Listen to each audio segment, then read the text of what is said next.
Bienvenidos una vez más a su programa Respuestas Evangélicas. Dios les bendiga, bienvenidos una vez más a su programa Respuestas Evangélicas. El día de hoy en un canal de debates observé una publicación que me llamó la atención. Esta publicación decía al pie de la letra lo siguiente. Veamos. ¿Quién tiene más poder para un exorcismo? ¿Un sacerdote o un pastor? ¿Y por qué? Esta pregunta nos muestra a primera vista que el que la redactó ignora demasiado acerca de lo que nosotros llamamos la guerra espiritual, lo que son las posesiones demoníacas. Pues el poder no reside ni en el sacerdote ni en el pastor, sino en Dios y solamente en Dios. Todo poder para echar fuera demonios proviene de Dios. No es mi poder, no es el poder de un sacerdote. Es el poder que proviene de Dios. Entonces está muy mal planteado el argumento desde ahí. ¿Quién tiene más poder para un exorcismo? ¿Un sacerdote o un pastor? ¿Y por qué? O sea, es una pregunta mal planteada. En segundo lugar, al ver quién realizó la pregunta, bueno, pues se trata de una católica, una hermana católica romana. Y se puede notar la intención de hacer ver que solo los sacerdotes tienen el poder para expulsar demonios. Como en muchos otros de los comentarios realizados por católicos en ese video, vemos que esa era la intención, afirmar que solamente los sacerdotes tienen el poder de expulsar demonios, ¿verdad? Sin embargo, bueno, pues lamento ser yo el que tenga que ponerles los pies sobre la tierra. Para empezar, ni Jesús ni sus discípulos establecieron un nuevo sacerdocio del nuevo pacto, por así decirlo. O sea, Jesús y sus discípulos no instituyeron sacerdotes. Ellos instituyeron 5 ministerios: evangelista, profeta, maestro, pastores y apóstol. O sea, son 5 ministerios. Bueno, no los dije ahorita en orden, pero pues en un rato más pues pongo aquí los subtítulos nada más y ya está, ¿no? Ahorita los ponemos y ya verán. Pero son 5 ministerios y en ninguno de ellos se menciona que Jesús estableció a los sacerdotes del nuevo pacto, ¿no? De hecho, si nosotros vamos a la escritura, lo que dice Hebreos 7, dice al pie de la letra lo siguiente: si pues la perfección fuera por el sacerdocio levítico, porque bajo él recibió el pueblo la ley, ¿qué necesidad habría aún de que se levantase otro sacerdote? O sea, si fuera perfecto el sacerdocio, ¿para qué se levantaría un nuevo sacerdote? Pero dice aquí la escritura, según el orden de Melquisedec, y que no fuese llamado según el orden de Aarón. Aquí la Biblia nos habla de que el sacerdocio del antiguo pacto era un sacerdocio que descansaba sobre los descendientes de la tribu de Leví. Ellos eran los únicos que podían ser sacerdotes. Pero la escritura aquí nos dice, si hubiera sido perfecto este sacerdocio, bueno, ¿para qué tendría que ser sustituido, no? Y aquí en el versículo 11 nos dice que viene un nuevo sacerdote del orden de Melquisedec y que no fue llamado según el orden de Aarón. Y dice aquí en el versículo 12, porque cambiado el sacerdocio es necesario que haya también cambio de ley. Y aquel de quien se dice esto es de otra tribu, de la cual nadie sirvió al altar. Aquí se habla de Jesús. Él no pertenecía a la tribu de Leví.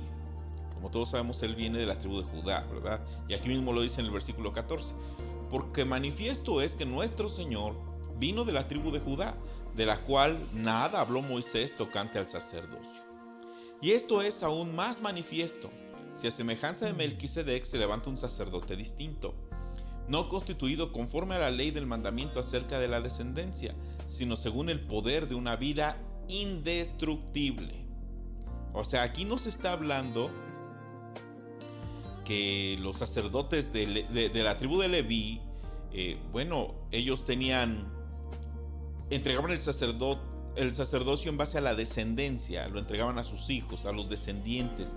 Pero en el caso de Jesús, ya no tiene él por qué entregarlo a sus descendientes. Jesús no tuvo descendientes carnales, sino que el sacerdocio, de acuerdo a la orden de Melquisedec, se da a Cristo porque él tiene una vida indestructible.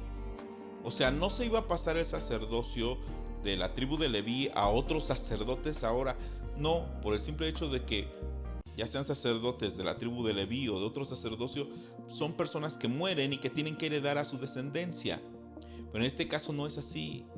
Se le entrega el sacerdocio de Melquisedec a Cristo porque él tiene una vida indestructible. Dice el versículo 17, pues se da testimonio de él: tú eres sacerdote para siempre, según el orden de Melquisedec. Queda pues abrogado el mandamiento anterior a causa de su debilidad e ineficacia, pues nada perfeccionó la ley, y de la introducción de una mejor esperanza por la cual nos acercamos a Dios.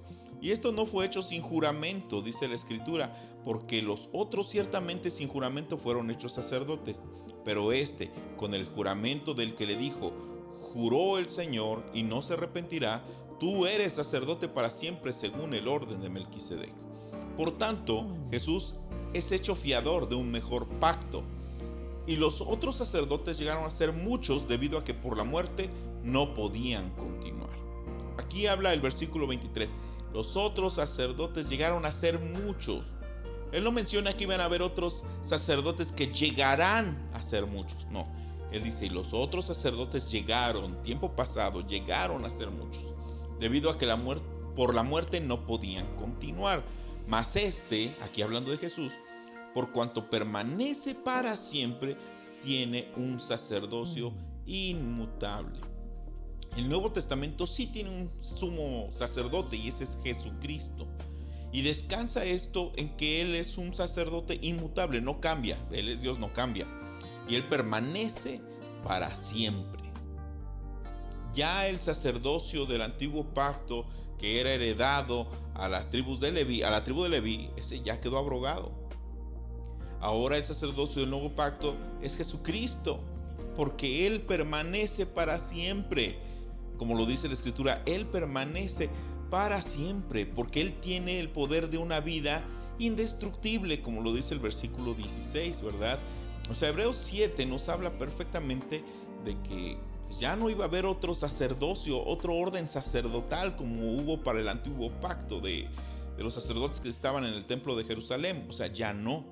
Jesús no instituyó ningún sacerdote, ninguno de sus apóstoles instituyó sacerdocio para el nuevo pacto. No hay, o sea, esta pregunta de esta católica de que ¿quién tiene más poder para echar fuera demonios, si un sacerdote o un pastor?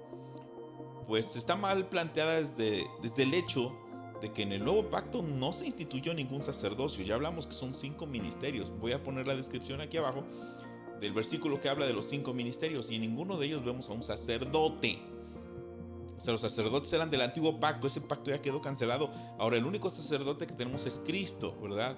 Entonces ya desde ahí el planteamiento de esta persona está mal. O sea, para empezar, recapitulamos. El poder no se encuentra en el sacerdote, no se encuentra en el pastor. El poder proviene de Dios. En segunda, ni Cristo ni sus discípulos instauraron sacerdotes para el nuevo pacto. Hay 5 ministerios, y si hay un sacerdote que es eterno, ese es Cristo, y fuera de él no hay otro que mencione la Escritura, ¿verdad? El punto número 2 es que el poder de expulsar demonios no se obtiene por imposición de manos. O sea, muchos de los comentarios que pusieron en esta afirmación, en esta pregunta, decían que sí, que por la imposición de las manos los sacerdotes tienen más poder. Bueno, vamos a ver Marcos 16, versículos 17 y 18, y dice de la siguiente manera: y estas señales seguirán a los que creen. En mi nombre echarán fuera demonios, hablarán nuevas lenguas, tomarán en las manos serpientes, y si bebieren cosa mortífera no les hará daño. Sobre los enfermos pondrán sus manos y sanarán. Entonces recapitulamos. Marcos 16, 17. Y estas señales seguirán a los que creen. A los que creen. No dice a los que reciban imposición de manos de un sacerdote y de ahí al otro y de ahí al otro. No habla aquí de que vaya a haber una sucesión apostólica para tener ese poder. No lo menciona. Dice, y estas señales seguirán a los que creen. Yo creo en Dios, ¿verdad? Y si creo en Dios, estas señales me tienen que seguir. A los 25 años, 26, yo tomé un curso de lo que es la guerra espiritual, y ya había yo pertenecido a ciertos grupos de oración para cuando veíamos personas poseídas por espíritus inmundos. Y la verdad es que no es descubrir el hilo negro o el agua tibia. La palabra de Dios nos habla de cómo hacer frente a una posesión demoníaca. Y personas han sido liberadas por el poder de Dios y no por el poder de mis palabras, por el poder de Dios. Porque dice la Escritura, estas señales seguirán a los que creen. Cuando te vas a enfrentar a una situación de estas, en que hay personas que están siendo prisioneras de espíritus inmundos, tú debes de llegar con la fe de que el poder se encuentra en Dios y no en tus palabras. El poder se encuentra en Dios. No debes llegar con temor, porque aquí no descansa la responsabilidad en tu capacidad, en tu poder. Dios prometió y nosotros nos aferramos a esa promesa. Cuando Dios promete algo, Él siempre lo cumple. Entonces, cuando hemos llegado a ver personas poseídas por demonios, hemos orado, han sido liberadas por el poder de Dios. ¿Por qué? Porque estas señales seguirán a los que creen. No dice a los que reciban imposición de manos y una sucesión apostólica. Eso no lo dice. Marcos 16, del 17 al 18. Y esto se ve reforzado en Marcos 9, 38, donde nos habla esta porción de la Escritura acerca de esto. Juan le respondió diciendo: Maestro, hemos visto a uno que en tu nombre echaba fuera demonios, pero él no nos sigue y se lo prohibimos porque no nos seguía. O sea, aquí nos habla de que el apóstol Juan llega con Jesús y le dice: ¿qué crees, maestro? O sea, nosotros vimos a un hombre que en tu nombre estaba echando fuera a los demonios. Y dice, y se lo prohibimos porque él no nos seguía. O sea, el apóstol Juan quería ver si Jesús le decía: ay, Juanito, qué bueno eres, qué bueno que se lo prohibiste, ustedes van a tener los derechos reservados. No, al contrario, Cristo mismo les dice: no se lo prohibáis, porque ninguno hay que haga milagro en mi nombre que luego pueda hablar mal de mí, porque el que no es contra nosotros, por nosotros es. O sea, Cristo, lejos de decirle: ay, bravo, Juanito, qué bueno eres, qué considerado. Sí, no, ustedes son los únicos que van a poder echar fuera demonios. No. Un hombre que no les seguía, un hombre que no había recibido imposición de manos, un hombre que no era conocido por los discípulos, echaba fuera a los demonios porque él había creído en Jesús. Y en el nombre de Jesús echaba fuera a los demonios, en el nombre de Jesús. Esa es la autoridad. Cuando tu hermanito menor llega contigo, vamos a suponer que tienes 10 años, y llega tu hermanito de 5 años y te dice: levanta tu ropa. Te vas a decir: o sea, yo voy a levantar mi ropa porque tú lo dices. Estás loco, yo no la voy a levantar. Pero si el hermanito llega y dice: oye, ¿sabes qué? Dice mi papá que levantes tu ropa. Ah, caray, aquí la cosa cambia. Ya no es la autoridad del hermanito menor, es la autoridad del padre, expresada por el hermanito menor, ¿no? Entonces, tal vez el hermanito menor por sí mismo no tenga el poder para hacerme levantar mi ropa, pero si mi papá me dice que la levante, yo voy y la levanto, ¿no? Entonces, eso mismo sucede en este caso, o sea, y este caso nos lo hace ver, o sea, el que cree tiene esa autoridad dada por Dios. Al que cree, estas señales seguirán al que cree. En mi nombre echarán fuera demonios, ¿verdad? Ahora bien, debemos entender el concepto básico de lo que es una posesión demoníaca y comprender que existe un principio llamado acerca de lo que es el libre albedrío. Dice la palabra de Dios: he aquí, yo pongo delante de vosotros la vida o la muerte. Escoge pues la vida para que te vaya bien a ti y a tu familia y a los tuyos, ¿no? O sea, la palabra de Dios nos dice que nos da a escoger. Nosotros tenemos libertad de escoger. Dios es un caballero. Él no nos toma por la fuerza. Él no nos obliga a amarlo. Él no nos obliga a amarlo. Él quiere gente que decida amarlo. Él no quiere un grupo de autómatas que de manera automática y porque no tienen de otra, lo tienen que amar. No. Dios nos da la libertad de elegir seguirlo a Él o no seguirlo. Tenemos esa libertad. Entonces, Dios respeta esa libertad y se encarga de que Satanás respete esa libertad. Satanás y sus huestes espirituales de maldad tienen que respetar esa libertad. Ahora bien, nosotros somos moradas espirituales. Dice que somos templo del Espíritu Santo. La palabra de Dios dice que somos templo del Espíritu Santo, pero también dice la palabra de Dios que hay personas que han tenido espíritus inmundos alojados en su interior y que de alguna manera, en algún punto, estos espíritus son echados fuera de esa persona. Y dice la Escritura que ellos vagan por el mundo y de repente regresan, y al ver la morada deshabitada van en busca de otros espíritus, 7 espíritus peores que ellos, y se meten en la persona, y el estado de esta persona llega a ser peor al estado previo en que esta persona estaba. O sea, la Biblia nos habla de posesión demoníaca, pero nosotros tenemos la elección de decidir si servimos a Dios o servimos a las huestes de maldad. Nosotros tenemos esa libertad. Ahora bien, si una persona está poseída por espíritus inmundos que los atormentan y esta persona quiere ser liberada, Dios se encarga de que esos espíritus inmundos respeten ese libre albedrío. Si esta persona quiere ser liberada, Dios se encarga de liberarla y echar fuera esos demonios. Pero si esta persona no quiere ser liberada, ¿verdad? ¿Cómo es que una persona puede ser poseída? De muchas maneras, y una de ellas es a través de las drogas.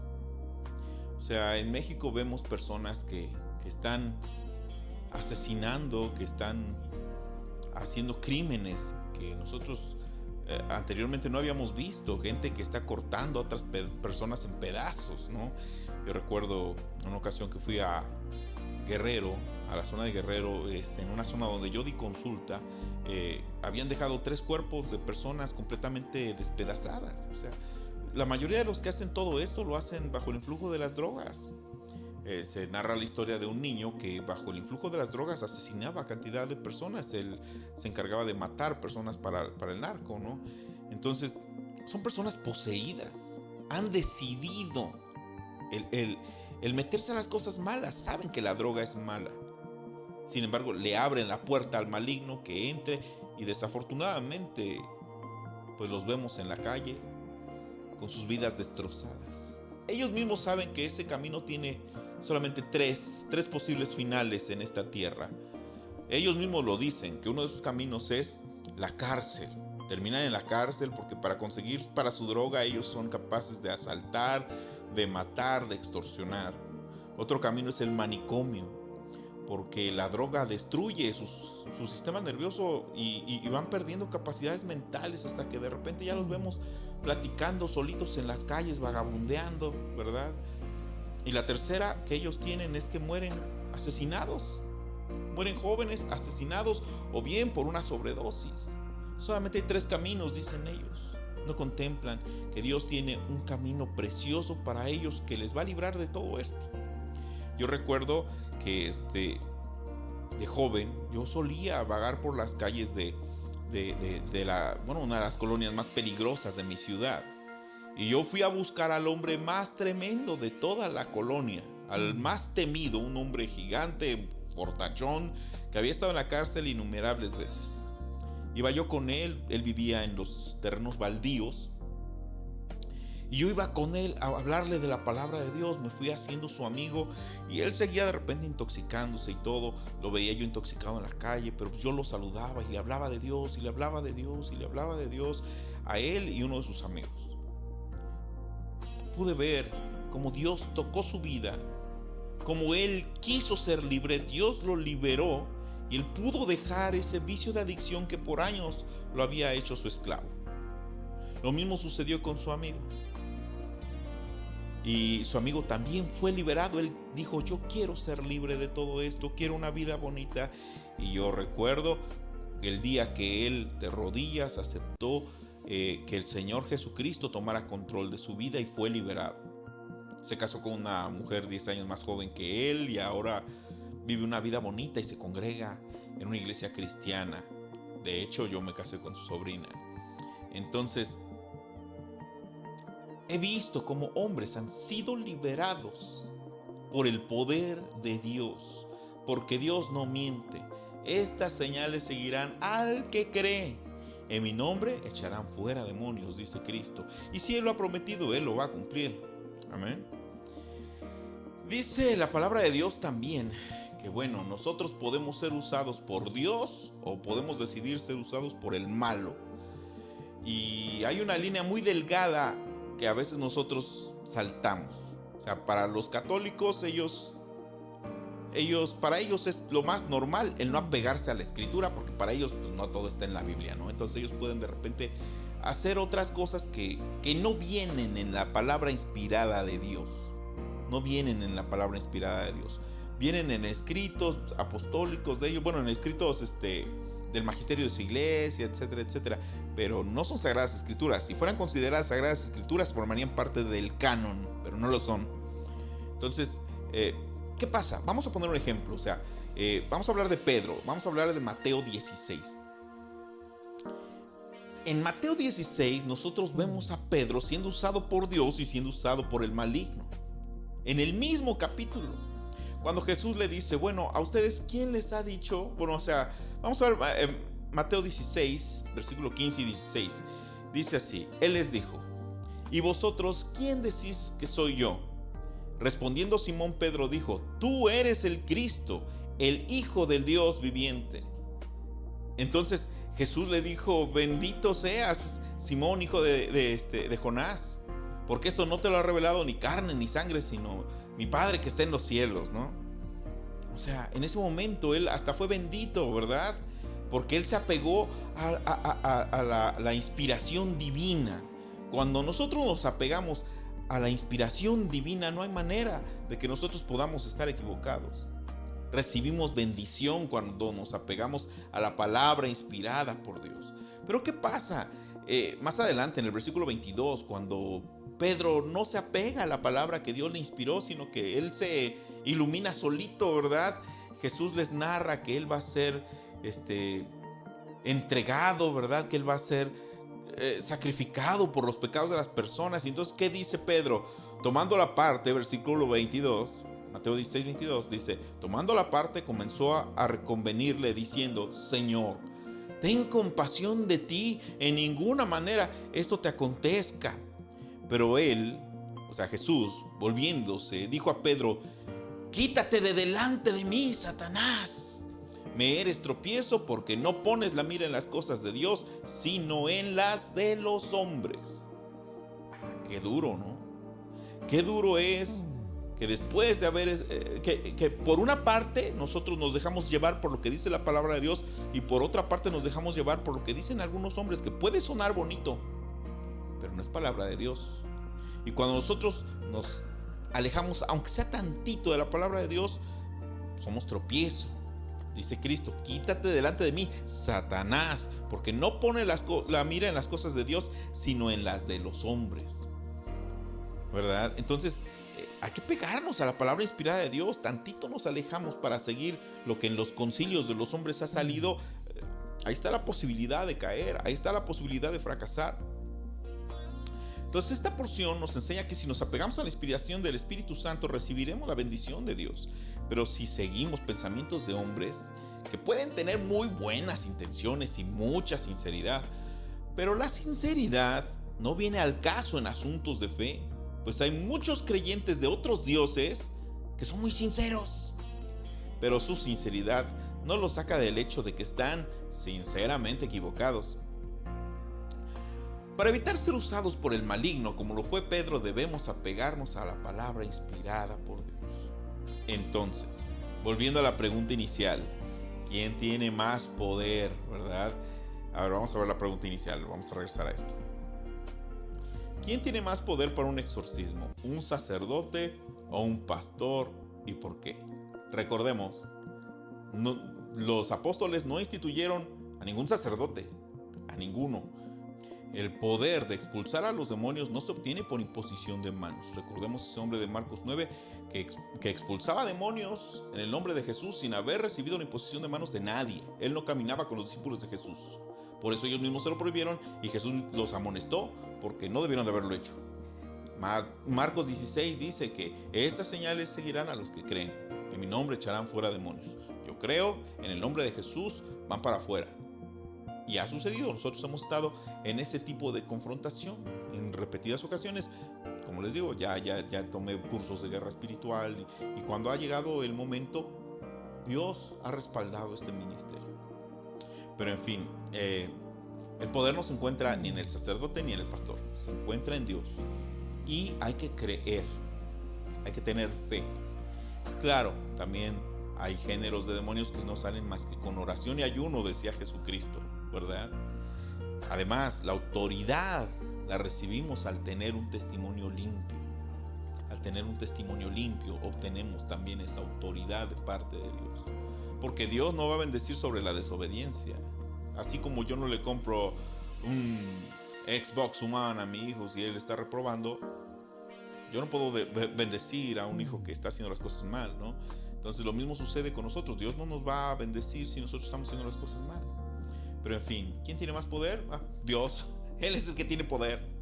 ¿Quiénes pueden echar fuera demonios en el nombre de Jesús? El que cree. ¿Necesitan recibir imposición de manos? Absolutamente no. Voy a estar respondiendo a algunos de estos cuestionamientos que surgen en estas redes sociales de debate entre evangélicos y católicos. Dios les bendiga, mis queridos hermanos. Dejen sus comentarios. Dios les bendiga y hasta la próxima.